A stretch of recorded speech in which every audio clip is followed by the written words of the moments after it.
मध्य भारत, विंध्य पहाड़ों का इलाका।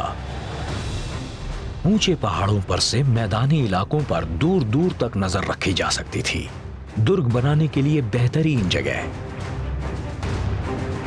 ग्वालियर फोर्ट, स्याह रहस्य।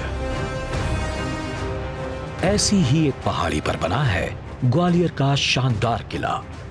ये एक लंबी और संकरी पहाड़ी गोपगिरी पर बना है और कभी भारत के सबसे शानदार किलों में से एक था।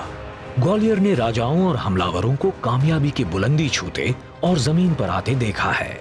इसने कई हिंदू वंशों, तुर्कों, अफगानों, मुगलों, मराठों और अंग्रेजों का शासन देखा है जो शायद ही किसी और किले ने देखा हो। 18वीं सदी के आखिरी दिनों में मराठा सिंधिया वंश ने सत्ता संभाली। उनके शासनकाल में ग्वालियर 60,000 स्क्वायर किलोमीटर में फैला था। भारत की आजादी तक ये किला एक ब्रिटिश पोस्ट बना रहा।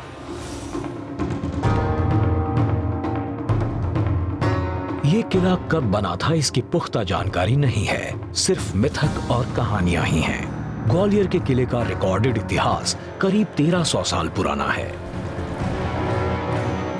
माना जाता है कि यहाँ शुरुआत में 7वीं से 15वीं सदी के बीच जैन धर्म के गुफा मंदिर बनाए गए थे। पत्थर से बनी कई मूर्तियों में से एक है जैन धर्म के पहले तीर्थंकर आदिनाथ की 58 फुट ऊंची विशाल मूर्ति। ग्वालियर का किला आर्किटेक्चर का एक शानदार नमूना है जो करीब 2.5 किलोमीटर लंबा है और इसकी औसत चौड़ाई करीब 1 किलोमीटर है।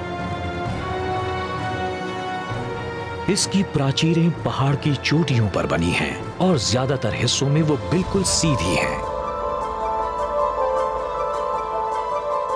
ग्वालियर के किले की गिनती भारत की सबसे खूबसूरत ऐतिहासिक इमारतों में होती है। भारत के पहले मुगल बादशाह बाबर ने इस किले को भारत के किलों के हार में जड़ा मोती कहा था।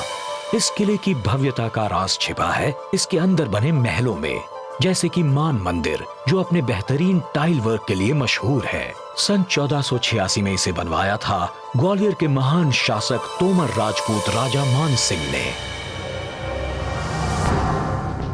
लेकिन तुर्क, पठान, अफगान और मुगलों के हमलों के बाद इस किले के साथ एक बड़ा स्याह पहलू जुड़ गया। मान मंदिर की कहानी कंट्रास्ट से भरी है। बाहर से तो ये बड़ा ही खूबसूरत है, लेकिन जैसे ही आप इसकी सीढ़ियां उतरकर नीचे जाएंगे सामने होगा एक अंधेरा, बदबूदार और रोंगटे खड़े कर देने वाला तहखाना। इन अंधेरे कमरों में छिपे हैं कई स्याह राज। ये गलियारे जाते हैं एक नर्क की तरफ, एक खतरनाक जेल। इन जेलों में असल में क्या होता था कोई नहीं जानता, लेकिन कैदियों की चीखें दूर तक सुनाई देती थी।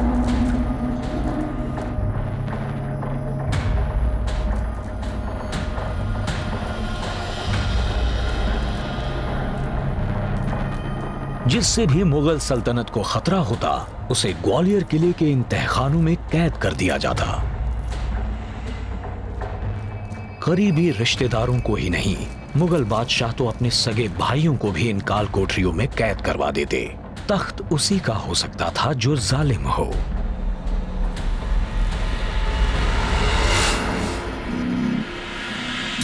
उस जमाने में कैदी के जिंदा बच जाने की उम्मीद बहुत कम होती थी। हालात बेहद मुश्किल थे और रिहाई या भाग जाना भी लगभग नामुमकिन।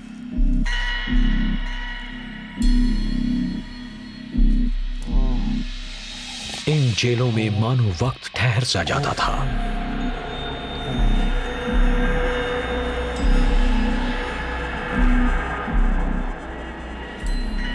गद्दी के लिए खतरा बनने वालों को बड़ी बेरहमी से रास्ते से हटा दिया जाता था। मुगलों का एक खास तरीका था ऐसे लोगों को जबरदस्ती अफीम खिलाना। कुछ तो कई साल तक नशे में धुत रहते और कोई साजिश नहीं रच पाते।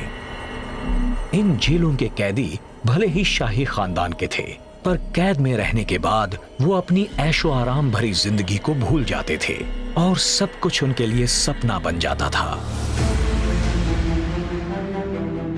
दूसरी तरफ जो लोग बादशाह के पसंदीदा थे वो इन खूबसूरत महलों में ऐशो आराम की जिंदगी बिताते थे। राजा मान सिंह के महल के अंदर और उसके आसपास बनी आलीशान इमारतों में राज परिवार के लोग रहते। किले की दीवारों के अंदर भारत के आर्किटेक्चर की कुछ बड़ी शानदार मिसालें मौजूद हैं जो भारत की निर्माण कला और शिल्पकारी का बेजोड़ नमूना है। लेकिन इस खूबसूरती के पीछे छिपा इनका वो भयानक रूप नजर नहीं आता।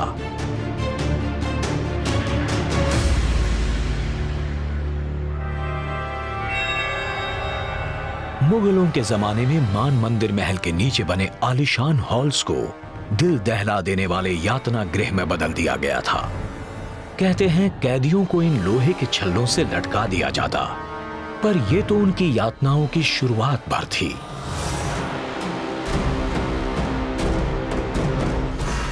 मुगलों के यातना देने के तरीके बेहद नायाब थे और कभी कभी उनके लिए विशेषज्ञ की जरूरत पड़ती थी। बादशाह का करीबी रिश्तेदार होना हमेशा अच्छी बात नहीं होती थी, बल्कि अक्सर मुसीबत ही साबित होती, बहुत बड़ी मुसीबत। तख्त के मुमकिन हकदार को जान लिए बिना दौड़ से दूर रखना मुश्किल था, लेकिन उनके पास कई और तरीके थे।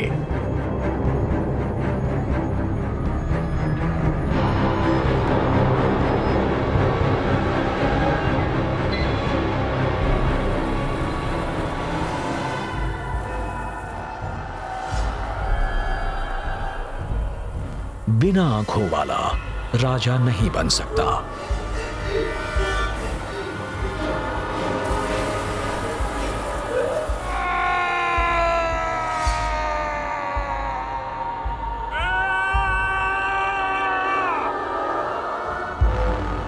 और इन काल कोठरियों में उनकी चीखें सुनने वाला भी कोई नहीं था।